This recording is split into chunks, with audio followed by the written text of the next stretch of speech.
Welcome to the Slop Temple. We pray this video helps. You begin by confirming essentials. Your phone must be signed into your Google account and have location turned on, otherwise tracking won't work. Once you've confirmed, open Find My Device on a computer or another phone and sign in with the same Google credentials. Make sure you choose the correct account if you have multiple. This step initiates the device search. It tells Google to request the phone's location and prepares the next actions you'll take to ring, lock, or erase. Once the map loads, you'll see the phone's current or last known position and an accuracy radius. This explains how precise the location is. If the device is nearby, click ring to make it play a loud sound even if on silent. This helps you find it quickly.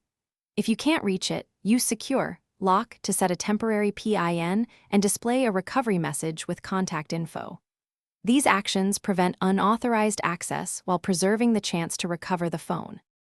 If you've confirmed recovery isn't possible, choose Erase to wipe personal data. Be aware this removes Find My Device functionality after execution. Once done, report the loss to your carrier and change important passwords for safety.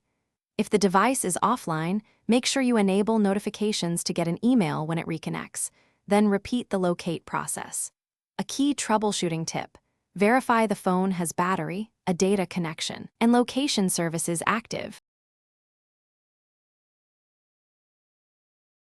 Thanks for watching. Consider subscribing if we helped you.